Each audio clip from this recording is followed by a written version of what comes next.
The most ladylike bobcat ever asked to be petted. She knows exactly how to get love. The surgery had been going on for 3 hours, and Dr. Emily Bradford's hands trembled as she worked to save the crushed hind leg of the 6-month-old bobcat kitten. Blood loss was significant, the fractures complex, and every minute that passed decreased their chances of success. Through the observation window, Calvin Rowe watched in silence, his weathered hands pressed against the glass, knowing that this small creature's fate hung by the thinnest of threads. "We're losing her," whispered Sarah, the veterinary assistant, as the monitors showed weakening vital signs. Dr. Bradford paused, her surgical instruments poised above the tiny patient. In her 15 years of wildlife veterinary medicine, she had learned when to fight and when to let go. But something about this particular kitten, the way she had arrived that morning, sitting with such dignified stillness beside her mother's body, made surrender feel impossible. "No," Dr. Bradford said firmly, adjusting her position. "Not this one. This one fights." Officer Raymond Keller had arrived at Silver Hollow Reserve that crisp autumn morning with a burden heavier than the small carrier in his hands. His patrol car had kicked up dust as it wound through the preserve's entrance past the weathered wooden sign that read Silver Hollow Wildlife Sanctuary, a haven for northern Minnesota's wild. The morning air carried the scent of dying leaves and the promise of winter, but Raymond's mind was fixed on the silent passenger he carried.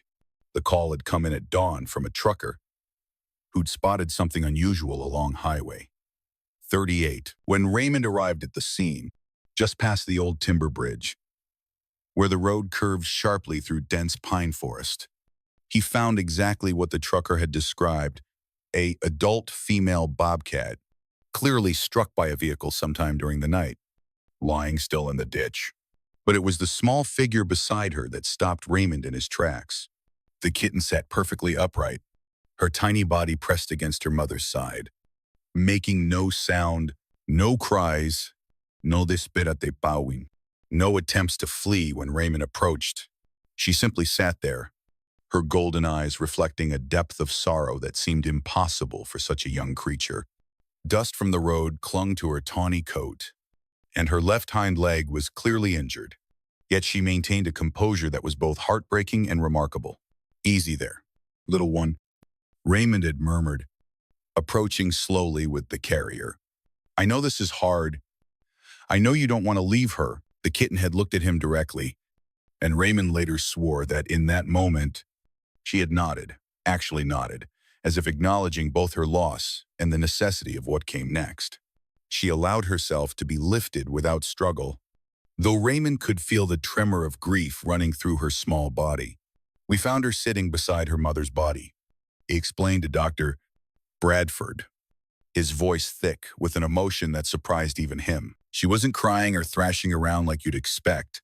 She was just sitting there, perfectly still, her eyes carrying the weight of sorrow itself." Highway 38, just past the old timber bridge. The mother must have been hit sometime in the night, probably trying to cross with her kitten. But this little one, there was something about the way she sat there, calm, dignified, that just pierced right through me, like she understood what had happened and was keeping vigil. Dr. Bradford had carefully lifted the kitten from the carrier, immediately noting the obvious injury to the left hind leg and the more subtle signs of shock and dehydration. But what struck her most was the kitten's demeanor. Most wild animals, especially bobcats, arrived at the sanctuary in states of panic and aggression. This one simply watched with bright, steady golden eyes that seemed far too old for her small face. "How long do you think she was there, doctor?" Bradford had asked, running practiced hands over the kitten's small form, checking for additional injuries. Raymond shook his head. "Could have been hours. Maybe all night. The trucker said he passed that way around 10 last evening and didn't see anything. But the accident could have happened after that. What gets me is that She never left her mother's side. Not even when I approached with the carrier. Most wild animals would have bolted or hidden. They had named her Missy during those first critical hours, a name suggested by Sarah that seemed to capture both her delicate appearance and the strange grace she carried even in trauma. The dust that clung to her tawny coat only emphasized the golden highlights that would, in time, become her signature beauty. But it was her eyes, those remarkable eyes that seemed to hold depths of understanding far beyond her months, that made everyone who encountered her pause in wonder. Calvin Rowe had been at the sanctuary since early morning, preparing for a group of school children scheduled to visit later that week. At 75, his tall, thin frame moved with the careful precision of someone who had learned to accommodate arthritis without surrendering to it. His white hair was always neatly combed, and his kind eyes reflected a lifetime of observing animal behavior with scientific curiosity and genuine affection. Once a professor of animal behavior at the University of Minnesota, Calvin had retired 3 years earlier after his wife Margaret's death from cancer. With his children scattered across the country, David in Seattle working in tech, Sarah in Boston pursuing her medical residency, Calvin had found himself with too much time and too much silence in the house he had shared with Margaret for 45 years. The volunteer work at Silver Hollow had begun as a way to fill empty hours, but it had quickly become something more essential. The sanctuary gave him purpose, but more than that, it gave him companions who asked nothing of him but presence and care, qualities he had in abundance, but nowhere to direct. Since Margaret's passing, when Dr. Bradford emerged from the surgical suite 3.5 hours after she had begun, Calvin was still standing at the observation window. His legs ached from standing so long, but he hadn't been able to make himself leave. "She's stabilizing," Dr. Bradford announced, her voice carrying the exhaustion of intense concentration. "The leg is going to heal, though she'll always have a slight limp. The bones were severely fractured, and there was significant soft tissue damage. But she's young, and bobcats are remarkably resilient. What concerns me more is the psychological trauma, losing a mother at her age. Witnessing what she witnessed, it could affect her development permanently." Calvin felt something unknot in his chest, a tension he hadn't realized he'd been carrying. What happens now? Recovery, rehabilitation, and then we'll see. Some animals bounce back from trauma. Others never quite recover their wild instincts. We'll have to wait and see which direction she goes. Dr. Bradford paused, studying Calvin's concerned expression. "Would you like to sit with her when she wakes up? Sometimes having a calm human presence helps during the initial recovery period." "I'd like that very much." When Calvin finally entered the recovery area an hour later, Missy was awake, lying on her side in a specially designed enclosure, lined with soft blankets. Her left hind leg was immobilized in a small cast, and she moved carefully, but her eyes were alert and focused. The anesthesia had worn off, leaving her fully aware of her surroundings and her circumstances. Most wild animals emerging from surgery would be disoriented, aggressive, or terrified. Missy was none of these things. When she saw Calvin approach, she didn't flatten her ears or hiss, as most wild bobcats would. Instead, she simply watched him with what could only be described as curiosity, tilting her head slightly as if assessing his intentions. "Hello there, little lady," Calvin said softly, settling into the chair that had been placed beside her enclosure. His voice carried the gentle cadence he had used with frightened animals throughout his career. "You've had quite a day, haven't you?" Missy shifted slightly, and Calvin watched in amazement as she slowly, carefully, brought herself into a more upright position despite her injury. Even in her compromised state, there was something remarkably composed about the way she arranged herself. Front paws placed neatly in front, back straight despite the discomfort, head held high with unmistakable dignity. Calvin couldn't help but smile. In 40 years of studying animal behavior, he had never seen anything quite like it. "You really are a little lady, aren't you?"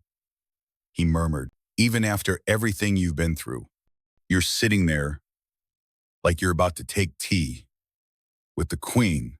As if she understood and approved of the observation, Missy settled more comfortably into her dignified posture and continued watching Calvin with those remarkable golden eyes. Over the following days, as Missy began her recovery, Calvin found himself spending more and more time at her side. His official duties as a volunteer involved feeding schedules for the sanctuary's 37 permanent residents, enclosure maintenance, and educational programs for the steady stream of visitors who came to Silver Hollow to learn about Minnesota's wildlife. But Dr. Bradford had quietly given him permission to spend extra time with their newest patient, recognizing something valuable happening between the elderly volunteer and the orphaned kitten. "She seems calmer when you're here," Dr. Bradford observed one afternoon, watching through the observation window as Calvin read aloud from a book while Missy rested nearby. "Most of our bobcats take weeks to show any signs of trust. She's been here 4 days, and she's already responding to your voice." It was true. Missy had begun to show preferences that puzzled and delighted the staff in equal measure. When Calvin entered the recovery area each morning, she would lift her head and make a soft chirping sound, not the typical bobcat vocalization, but something almost conversational. When he settled into his chair with a book, or simply to talk to her, she would position herself where she could see him clearly, often rearranging her blankets with careful paw movements until everything was just right. But it was feeding time that revealed the full extent of Missy's unusual nature. Dr. Bradford and the staff had expected the typical bobcat response to food-wild hunger: protective aggression, the tearing and gulping that characterized most predators. Instead, they witnessed something unprecedented when Sarah brought Missy's first solid meal. Small pieces of rabbit meat arranged in a shallow dish, Missy approached the food with deliberate care. She sat upright, arranged her front paws neatly before her, and then began to eat with what could only be called delicacy. She took small, measured bites, chewed thoroughly, and paused occasionally to look around, as if checking that her table manners were appropriate for the company. "I've never seen anything like it," Sarah commented to Calvin, both of them watching in fascination. "It's like she learned etiquette from somewhere. My house cat has worse table manners than she does." Calvin chuckled, unable to suppress his growing fondness for this remarkable creature. "Maybe she's just naturally refined. Some souls are born with grace." Regardless of species, as Missy's leg healed and she was moved to a larger rehabilitation enclosure, her unusual behaviors became even more pronounced. The new space included natural elements, rocks for climbing, logs for scratching, and several varieties of native wildflowers that Dr. Bradford encouraged to grow in patches throughout the enclosure. It was among these flowers that Missy's most distinctive trait became apparent. While other bobcats might choose elevated rocky perches for rest or seek out shadowed corners for security, Missy invariably sought out the patches where wildflowers grew. She would approach a cluster of purple asters or goldenrod with the same careful attention she gave to her meals. Circle the area once, as if selecting the perfect spot, and then lower herself onto her side with exquisite care. She would tuck her front paws elegantly beneath her and arrange her tail in a perfect curve, creating a tableau that never failed to enchant observers. "Look at that," visitors would whisper, pointing to where Missy lay among the flowers. "She really does look like a little lady, having her afternoon repose. It's like she's posing for a portrait," added another, fumbling for her camera. Calvin began keeping detailed notes about Missy's behaviors, approaching them initially with the scientific curiosity that had defined his academic career. Subject displays highly unusual behavioral patterns, inconsistent with typical Lynx rufus responses to captivity. He wrote in his careful script, "Feeding rituals suggest possible imprinting disruption due to early maternal loss.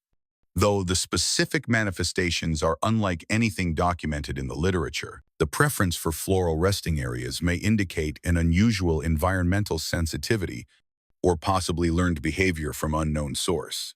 But as weeks turned to months, Calvin's clinical observations began to evolve into something more personal and philosophical. Missy had begun to greet him each morning with her soft chirping sound, a vocalization that seemed reserved specifically for him. When he sat reading in the chair beside her enclosure, she would position herself nearby and watch him with apparent interest, occasionally tilting her head as if following the cadence of his voice.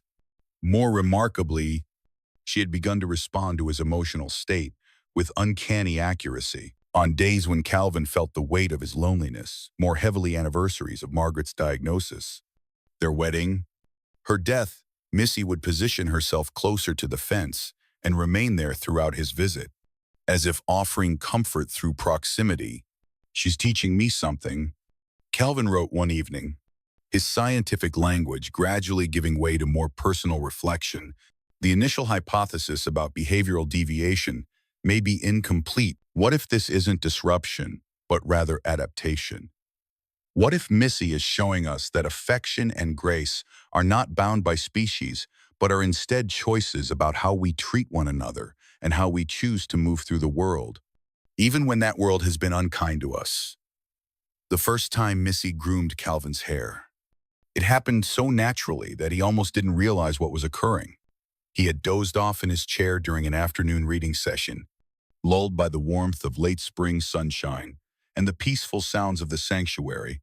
He woke to an unusual sensation and opened his eyes to find Missy had somehow positioned herself close enough to the enclosure fence to reach through with her tongue and delicately lick his silver hair.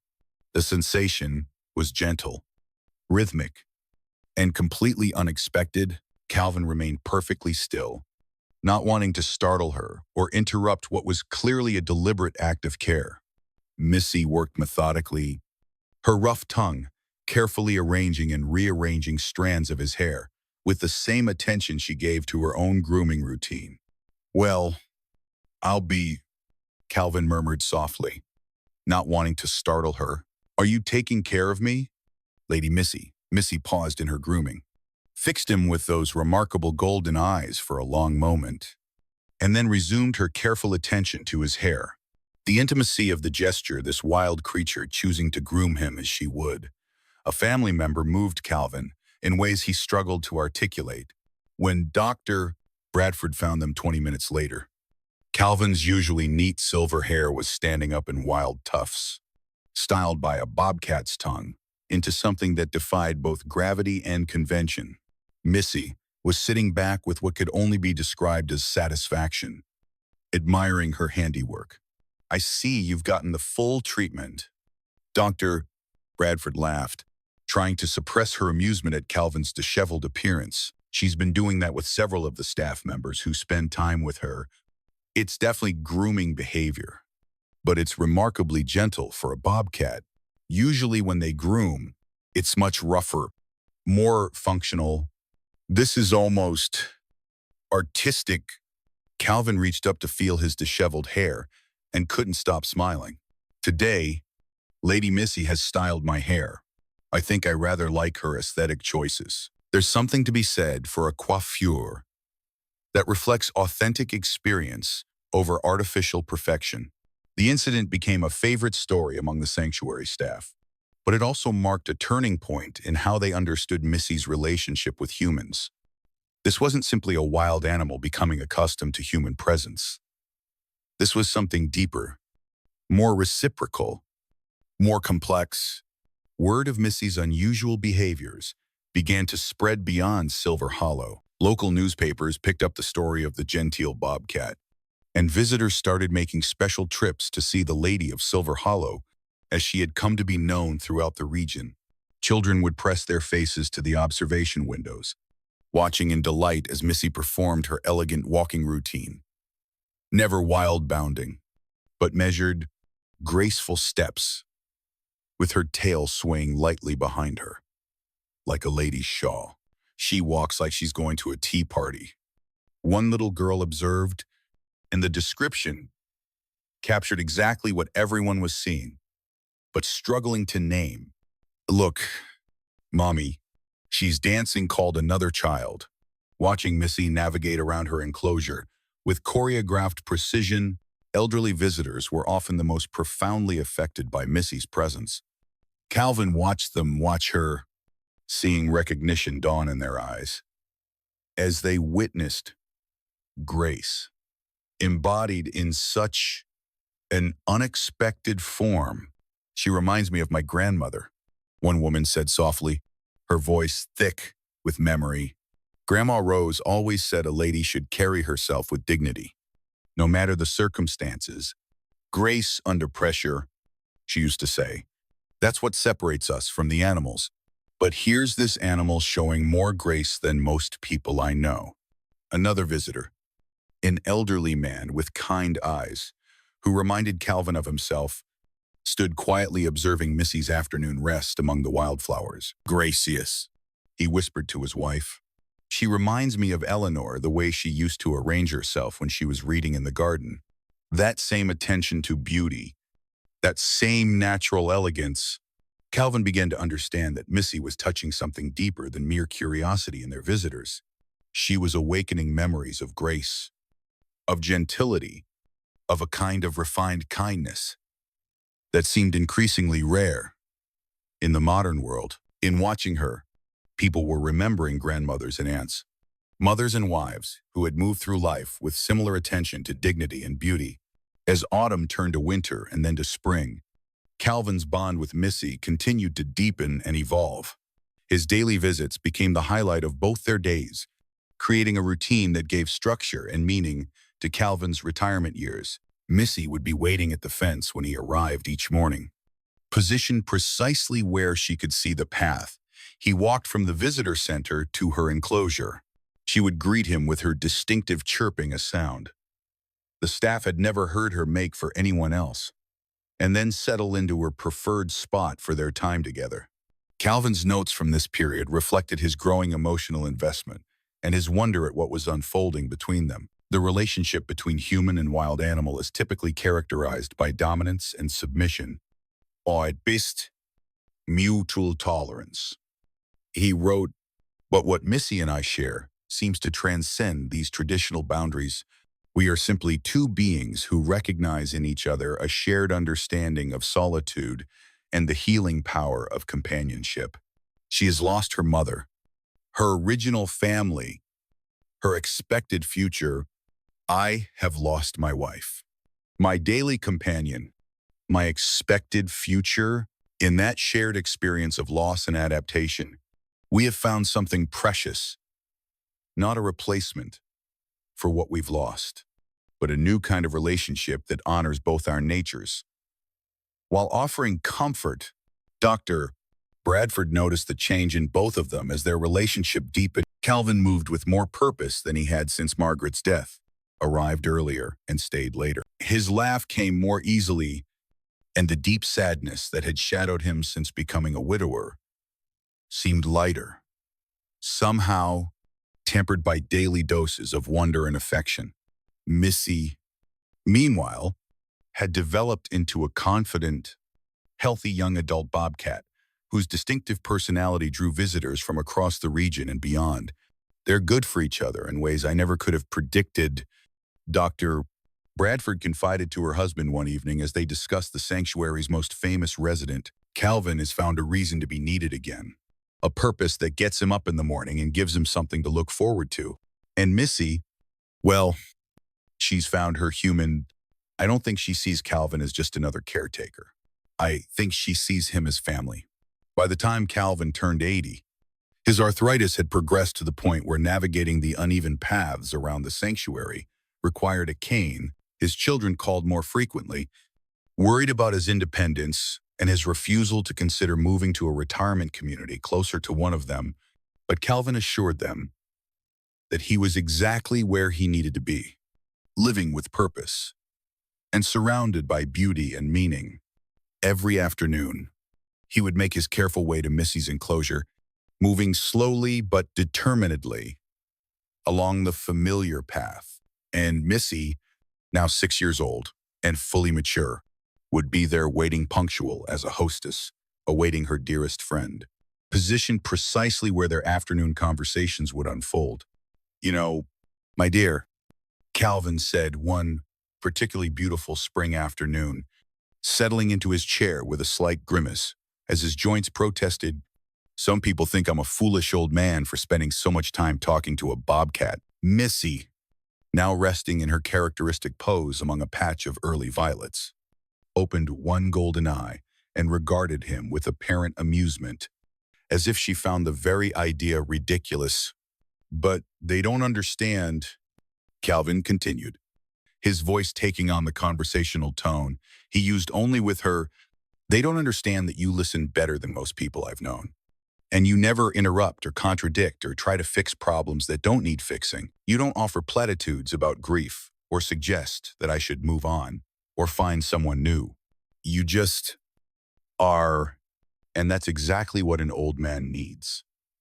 Sometimes, someone who understands that presence is enough, that companionship doesn't require solutions or improvements, just acceptance." The arrival of another orphaned bobcat kitten that spring created unexpected excitement at Silver Hollow and provided a remarkable demonstration of Missy's influence. The young male had been found after a severe thunderstorm, separated from his mother, and weak from hunger and exposure.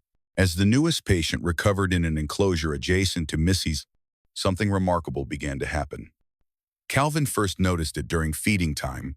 The young bobcat, who had initially attacked his food with typical wild hunger and protective aggression, was now sitting upright before his meal, positioning his paws carefully before beginning to eat. The change was gradual but unmistakable. He was copying Missy's dining ritual. Later, Calvin observed the young bobcat gently tapping his paw against the fence before approaching any human, a gesture that was pure Missy, something she had developed as her way of announcing her presence politely before seeking attention. "Look at that," Calvin said to Dr. Bradford, his voice filled with wonder and delight. "Lady Missy is teaching the next generation. She's actually modeling behavior for him." Dr. Bradford shook her head in amazement as they watched the young bobcat position himself among some wildflowers in exactly the same elegant pose. Missy favored, "I would never have believed it if I wasn't seeing it myself. She's actually modeling social behavior for him, teaching him how to interact with humans without losing his wild dignity.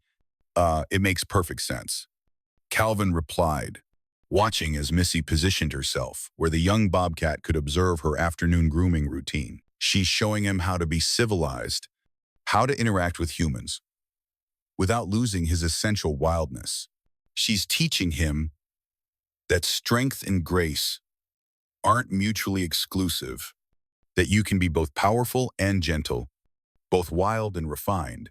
As Calvin's health began to decline more noticeably, his arthritis making movement increasingly difficult, his heart showing signs of strain, the sanctuary board made an unprecedented decision. They offered him the use of a small cottage on the sanctuary grounds, originally built for visiting researchers but rarely used in recent years.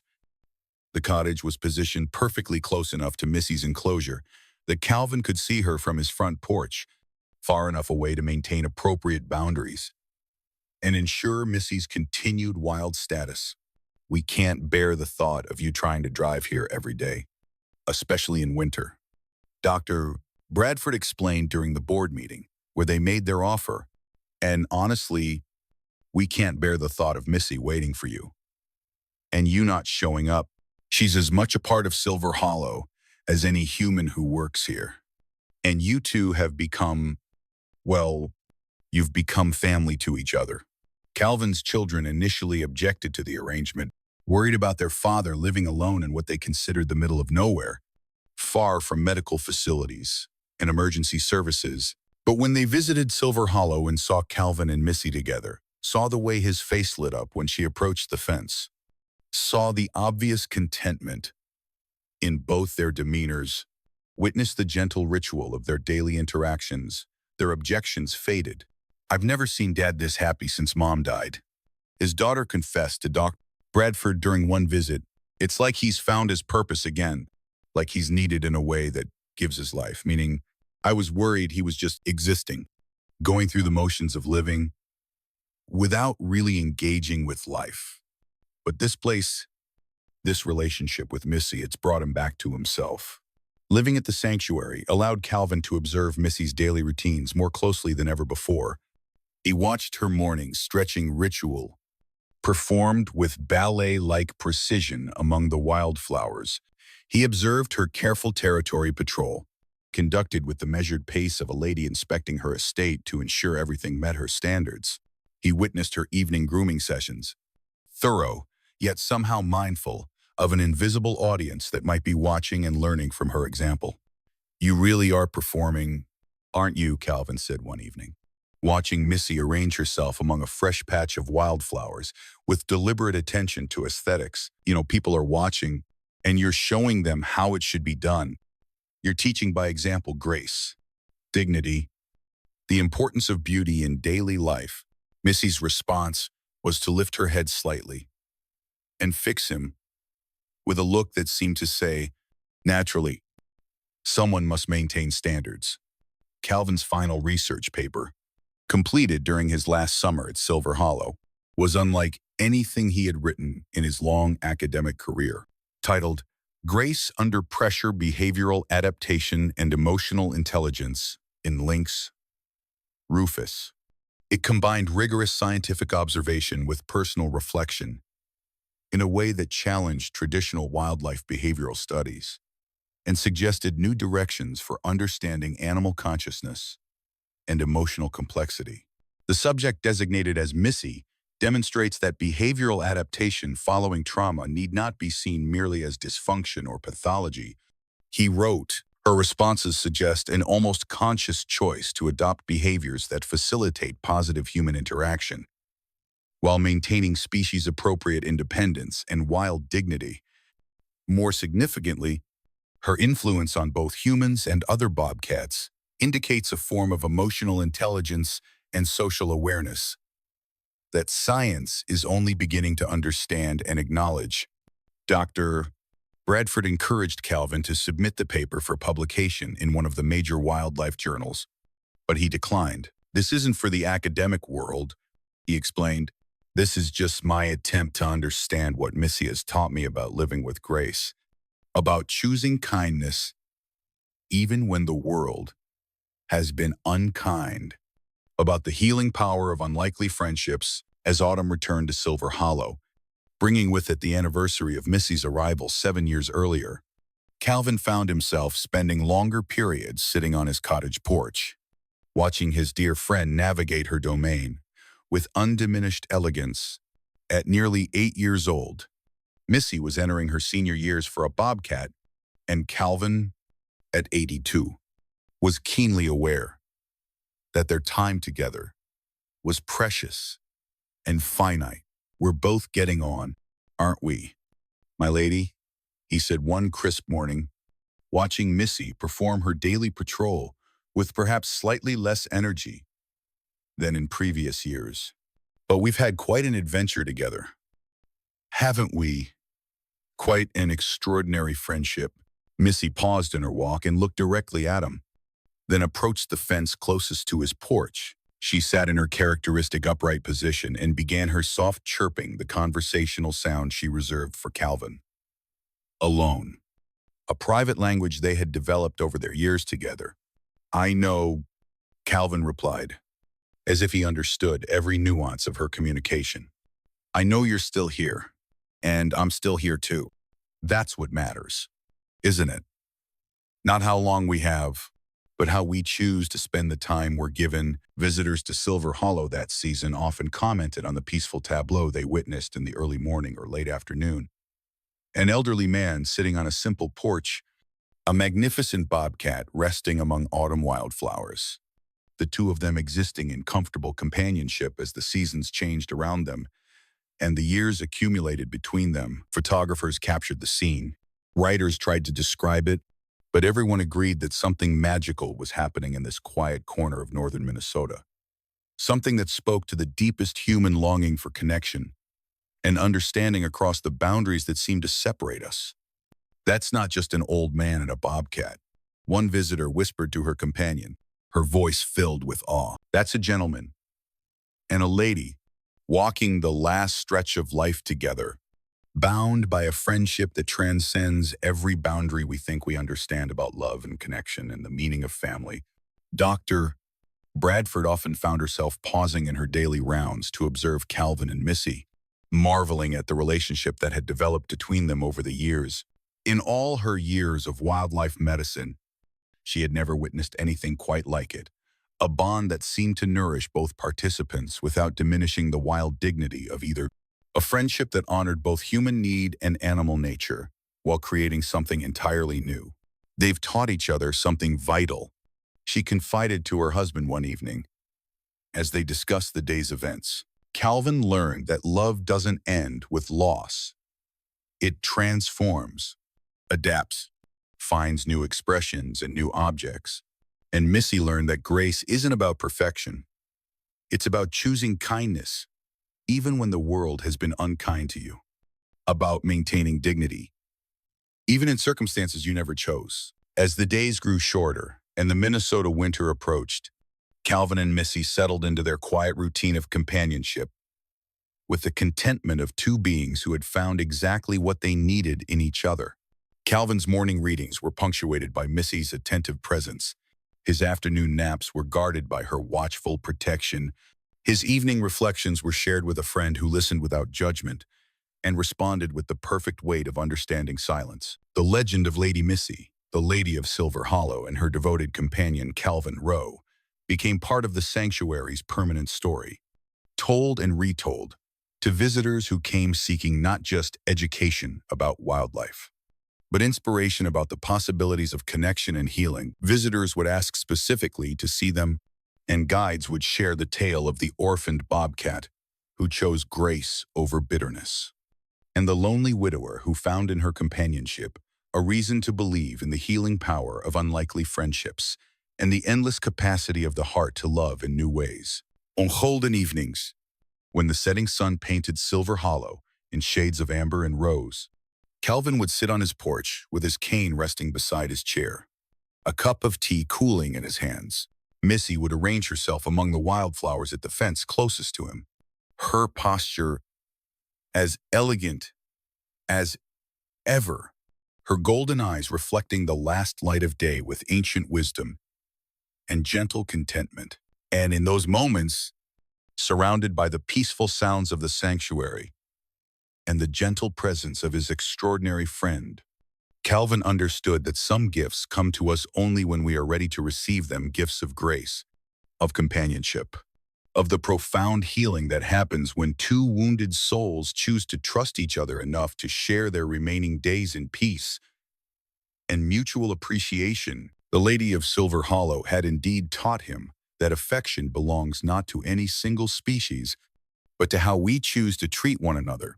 And in learning that lesson, both Calvin and Missy had found their way to a kind of peace that neither had dared hope for on that distant autumn morning, when trauma and kindness first brought them together, creating a bond that would endure as long as stories are told about the endless capacity for love to heal, transform, and endure.